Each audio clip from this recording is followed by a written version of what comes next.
Hey folks, David Stewart here. Hope you guys are having a fantastic day. Normie, Supremacy, and Disneyland. That's what I'm going to talk about today. So I took a vacation with my family. My niece was graduating high school and she wanted everybody to go to Disneyland. So my wife loves Disneyland. My kids, well, I have one kid that never been, but my kids love Disneyland. And I actually like Disneyland. Full disclosure, I used to be an annual pass holder, 2 different occasions, and I'll talk about that as I get deeper into this. So we went to Disneyland, and so you can comment down below about how bad I was for going to Disneyland, but I promise there's a big point that I want to make about this, which is that Disneyland is just swarming with normies. Disneyland is full of normal people. I was fully expecting weirdos because of the way society appears to be going in public places like the mall, but also like online and the way people talk. I was like, man, Disneyland's gonna be full of weirdos. I'm really not sure if I want to bring my kids to this. Nope, it was just full of normal people. Yes, there was a couple weirdos. There always are. There's always some woman who wants to like wear a sports bra at the park instead of clothes, right? The raciest outfits were like girls who showed like 2 inches of midriff, which to me was like that was a thing in the 90s too, right? That was a concern in the 90s too. But generally everybody was dressing within normal constraints of modesty. And the people there were normal looking people. It wasn't like the people of Walmart kind of thing. And they were more normal looking, in fact, than the past. So I mentioned I was an annual pass holder. I was an annual pass holder on a couple of occasions. When I lived in the LA area, I was an annual pass holder. My wife and I both were. It was actually really cheap back then. You could get an annual pass for like $500 a year.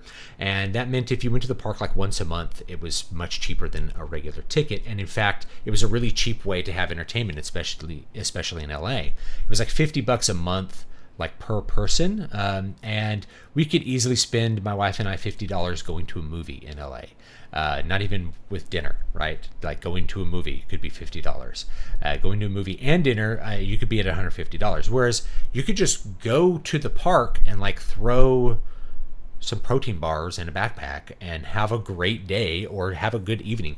We had friends that had, and all of my wife's friends, they had annual passes. We just go down there, hang out, have a good time. You could do this without spending any money. It was actually a really cheap date. So back when I lived there, yeah, it was a good deal. Another time we had annual passes after I had my son, because we figured out we were going to have the opportunity to go there like more than once in a year. So that basically meant that it was cheaper to do the passes. The passes also give you a discount at a lot of things, or they used to. We don't have them now, obviously, because we don't live anywhere near a Disney park, but we had them back then. And so I will say that the parks were more full of weird people 10 years ago and even 5 years ago compared to now. Now it was like I took a time machine back to like 1995. The girls were dressed, if they had lower jeans with the midriff, it would have been like 1995. Instead, it was like high waist and then like really short top. That was the racy outfit for like young women at the park. But it was like the 90s. Most people were just dressed with normal modesty stuff. T-shirts, jeans, normal length skirts if they were a woman. Dudes wearing normal shirts. People having normal body types. It wasn't full of like extremely fat people or extremely thin people, or it wasn't like a bunch of teenagers. There were some teenagers. There was lots of kids, lots of families, mostly families there. It was very, very normal. And even 5 years ago, there was a lot more Disney adults. There were still Disney adults, right? There's still a thing. I guess I technically was one for a while, right? No, honestly, no hate on them, but like the Disney adults seemed to drop off, seemed to be a lot fewer of those. And the people that were really weird, like I saw one person wearing a very bizarre, like feminist political shirt, and that was the only one I saw. I only saw like a couple people wearing weird clothes, and I saw no gay couples. Now, to put this last little bit in perspective, years ago they used to do like gay days, where like all the gays would get organized and they'd all wear shirts like they were in a big youth group, like all these neon green shirts, and they'd get on the Mark Twain boat and they'd all line up and take a video of all of them having a gay kiss in front of everyone at Disneyland, right? There was none of that. I didn't see any of that PDA stuff really at all. Now, there were a couple of like Pride merchandise displays, but they were like kind of tucked in corners. They weren't prominent. It didn't mention Pride Month really. It was just like rainbows on t-shirts. And my daughter likes rainbows because she's a girl.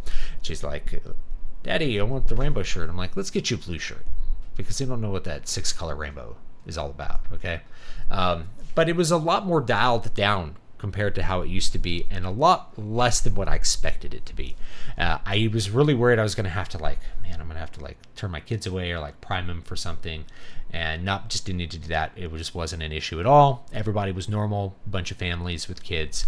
It was like taking a time machine back. Now, I have several hypotheses for why this happened, and I'd love to hear your hypotheses as well for why the weirdos disappeared from Disneyland. So hypothesis number one is that the pandemic kind of broke a lot of people. I think it changed a lot of attitudes. That was another thing, is virtually no one was wearing a mask. There was a handful of masks. One person working at the park was wearing a mask, and 2 people at the park were wearing a mask. No one was wearing masks, right? It's just nothing, none of it, right? So I think the pandemic kind of broke a lot of people. I think people were so afraid of this virus, they were willing to do anything, but they also became very afraid of public spaces.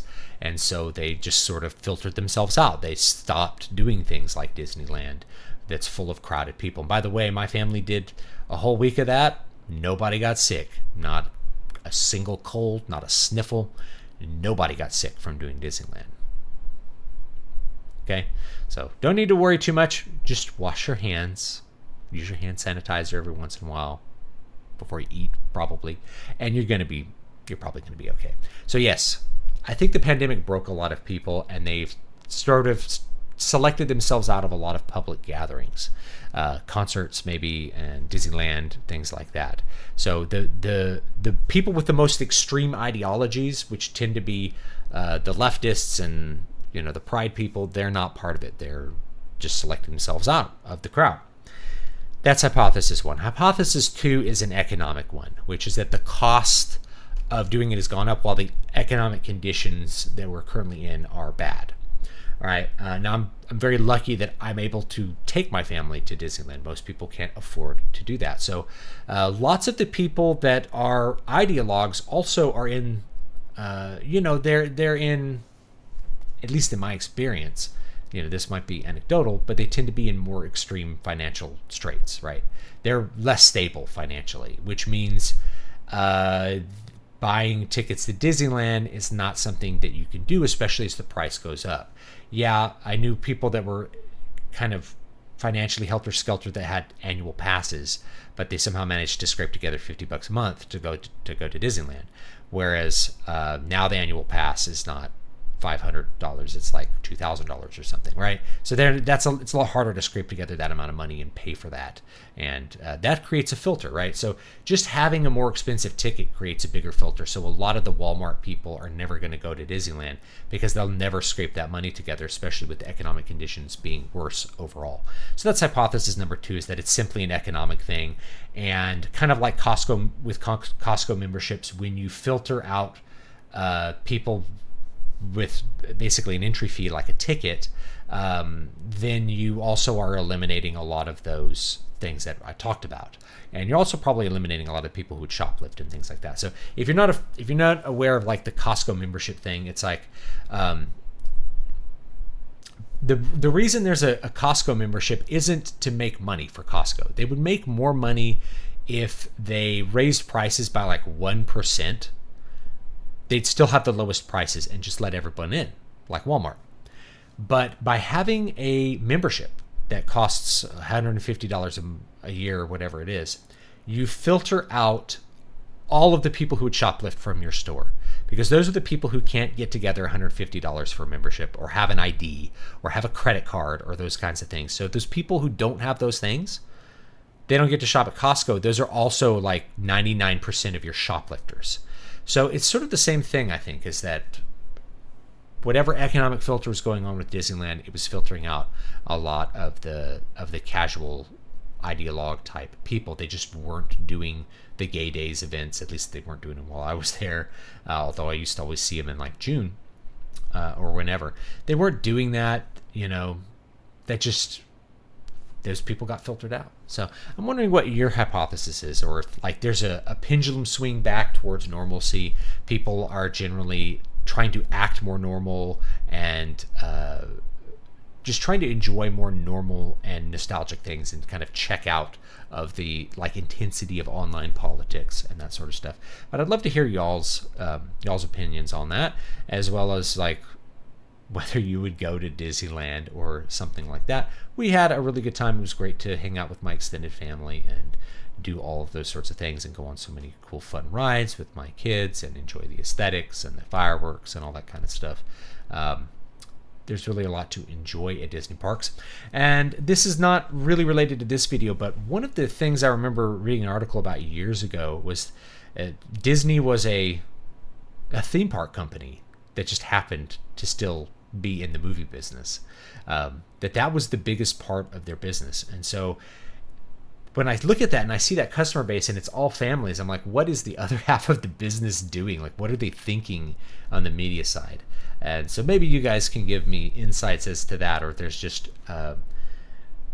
they're really separate now, or one of them is going to end up dominating the other after a while. But I'd love to hear your thoughts on that idea as well. So take it easy, and I'll see you all next time. Have a great day.